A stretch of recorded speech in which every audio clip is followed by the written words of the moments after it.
रायजादा, ऐसा वजनदार नाम मानो इंडिया की टॉप बिजनेसमैन फैमिलीज में से किसी एक का वारिस हो। मगर हम जिस अहान रायजादा की बात कर रहे हैं, उसके कतरे कतरे से बेबसी झांक रही है। अहान एक करोड़पति बिजनेस फैमिली का दामाद तो जरूर है, मगर उसकी हालत पर घर के नौकर भी कहते हैं, कुछ पैसे चाहिए तो बता देना, तुम्हारी गरीबी देखी नहीं जाती। कहने को तो अहान जैसी रिच फैमिली के दामाद सड़कों पर महंगी कार दौड़ाते थे, महंगे क्लब्स में जाते थे, मगर अहान की लाइफ में 3 चीजें आम थी। पहली चीज बेइज्जती, दूसरी चीज बहुत बेइज्जती, और तीसरी चीज बहुत से भी ऊपर वाली बेइज्जती। और हाँ, कभी कभी वो किसी रईस को जब अपनी बीवी को एक महंगे होटल में खाना खिलाते देखता था तो वो खुद से कहता था, एक दिन अपना भी टाइम आएगा जब मैं महंगे सूट में ऐसी किसी महंगे होटल में अपनी बीवी शनाया को दर्शन के साथ खाना खिलाऊंगा। जब वो मेरे सीने से लग के एक रोमांटिक डुएट में मेरे साथ रोमांटिक कैंडल लाइट डांस करेगी ना, तो वहां बैठे सारे रईसजादों के सीने पर सांप लौटेंगे।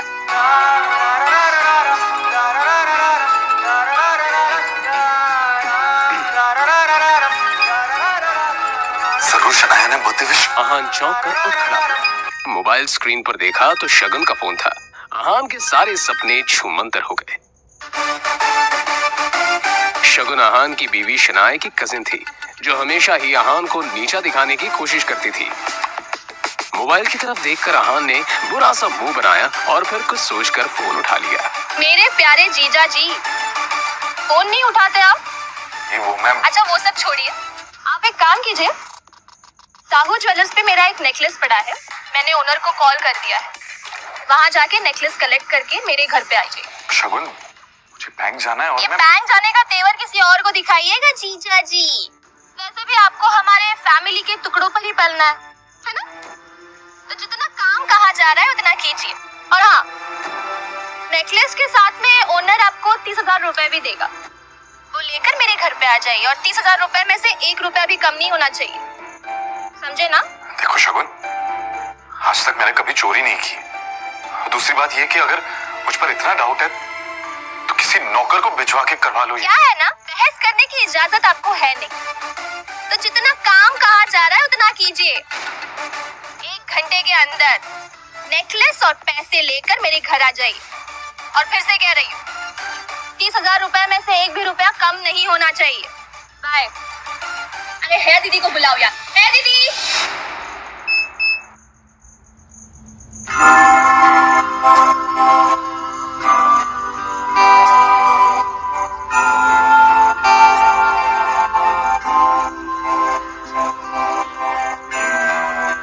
जल्द ही अहान फ्रेश होकर बाथरूम से बाहर आया और जल्दबाजी में अपनी अलमारी की तरफ बढ़ा, जिसमें 2 जोड़ी पुराने कपड़े रखे थे। उनमें से जो सबसे साफ कपड़ा था, अहान ने उसे पहनने के लिए चुना।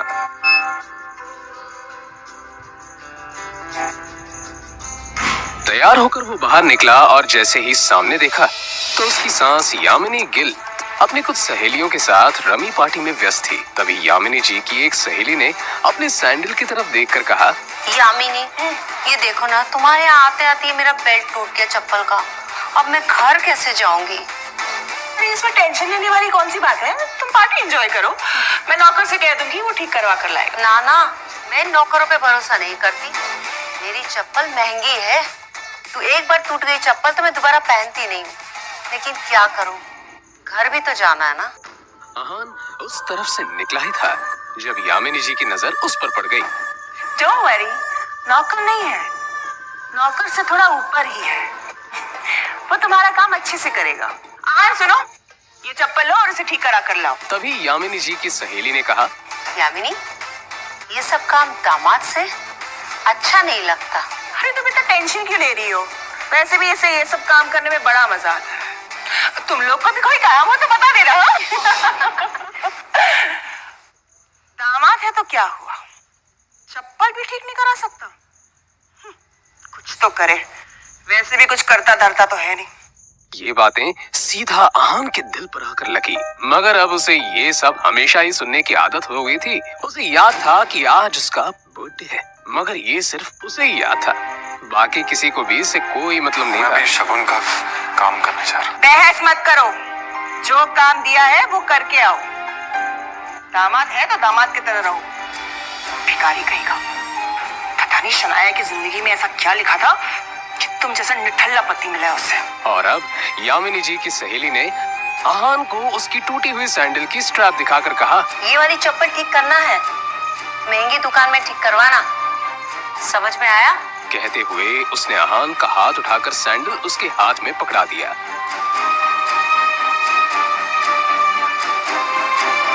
ना चाहते हुए भी आहान को यह काम करना ही पड़ रहा था।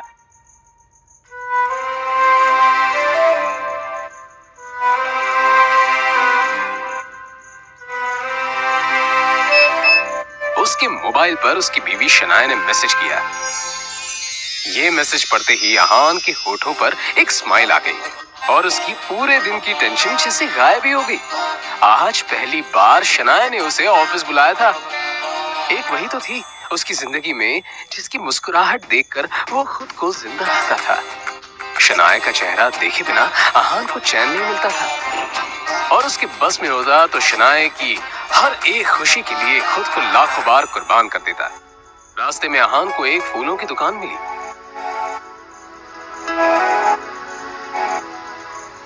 और अपना पर्स निकालकर देखने लगा। उसमें सिर्फ 500 का एक नोट पड़ा हुआ था। जैसे ही आहान वापस मुड़ा तो उसे शगुन का काम और अपनी सास के दिए हुए काम याद आ गए। उसने एक नजर घूर कर उस सैंडल की तरफ देखा और कहा, माफ करना आंटीज और सासू माँ, आप लोगों को सादर प्रणाम। पर शनाया से बढ़कर मेरे लिए और कुछ नहीं है। थोड़ी सी डांट सुन लेंगे आपसे। और फिर उस पैसे से आहान ने शनाया के लिए फूलों का वो बुके ले लिया। आज वो पहली बार गिल कंस्ट्रक्शन के ऑफिस जा रहा था, जो कंपनी गिल खानदान की थी। ये सोचकर आज वो फूला नहीं समा रहा था कि वहां उसका अच्छे से स्वागत होगा कि तभी सामने से आने वाले एक आदमी से आहान टकरा गया। उसका नाम देव मल्होत्रा था। यू इडियट, दिखाई नहीं देता तुम्हें? पता नहीं कहां कहां से मुंह उठाकर चले आते हैं। इस ऑफिस में तुम्हारी खड़े होने की भी औकात नहीं और ऐसे टहल रहे हैं जैसे तुम्हारी खाले जी का घर है। कौन हो तुम? शायद देव मल्होत्रा ने भी उसके बदरंग कपड़ों से उसे नौकर या ऑफिस बॉय ही समझ लिया था। मल्होत्रा ने एक नजर नीचे पड़े बुके की तरफ देखा और फिर उसे अपने पैरों तले कुचल के बाहर निकल गया। आहान ने अपना सर झुकाए बस उस बुके की तरफ देखा। उधर शनाया अंदर से ये नजारा देख रही थी। तभी आहान की नजर शनाया पर पड़ी तो एक पल के लिए वो अपनी बेइज्जती भूल गया और वो शनाया के केबिन में दाखिल हो गया। वो शनाया की तरफ बढ़ा। जाने भी तो शनाया, जो हुआ मेरे साथ वो हुआ। अब तुम इतना टेंशन क्यों ले रही हो? जो बात गई वो बात गई। तभी शनाया चीखते हुए बोली, दूर हटिए आप मुझसे, दूर हटिए। आप चले क्यों नहीं जाते मेरी जिंदगी से? नर्क बना रखी है मेरी जिंदगी। आहान को एकदम से झटका सा लगा। वो खुले मुंह से शनाया की तरफ देखता रह गया। तभी शनाया आगे बोली, पता नहीं कौन से बाबू की सजा मिल रही है मुझे। नहीं, आप चाहते क्या? पापा ने हम दोनों की शादी जबरदस्ती करवाई थी, वरना आप तो कभी मेरे लायक थे ही नहीं। और आज भी आपको पति कहते हुए मुझे शर्म आती। अरे आज तो ड्राइवर नहीं था इसलिए आपको बुला लिया, पर मुझे क्या पता कि मेरा पति इस काम के भी लायक नहीं है। यहाँ आकर आपने मेरे सबसे पुराने क्लाइंट मिस्टर मल्होत्रा को नाराज कर दिया है। अब कैसे होगा काम मेरा? आंखों में आंसू लिए शनाया ने आगे कहा, मैं जहां पर भी जाती हूँ आप मुझे बेइज्जती के सिवा और कुछ नहीं दे सकते। सिर्फ एक बदनुमा दाग बनकर रह गए आप मेरी जिंदगी पर। इतना कहकर शनाया केबिन के बाहर निकल आई। तभी रास्ते में पड़े बुके की तरफ देखकर शनाया ने कहा, क्या है ये सब? क्या गंदगी फैला रखी है यहाँ पर? फेंको इसे डस्टबिन में। फूल को अपने पैरों से कुचलते हुए आगे बढ़ गई।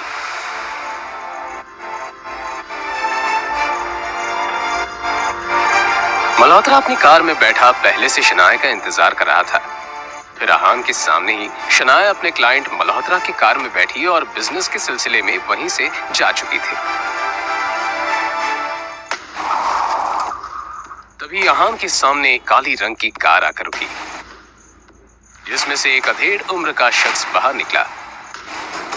आहान उसे देखते ही चौंक गया, क्योंकि उसकी यहाँ आने की उम्मीद आहान को बिल्कुल नहीं थी। वो आदमी आहान के सामने आकर बोला, यंग मास्टर, एशिया की सबसे अमीर कंपनी और रायजादा ग्रुप के अरबों रुपए का बिजनेस एम्पायर आपका इंतजार कर रहा है। वक्त आ गया है कि आप आकर अपना बिजनेस संभालें। आखिर कौन है ये आदमी? आहान के साथ शनाया के इस बर्ताव का कारण क्या है? क्या है आहान की कहानी? जानने के लिए बने रहिए इस कहानी के साथ।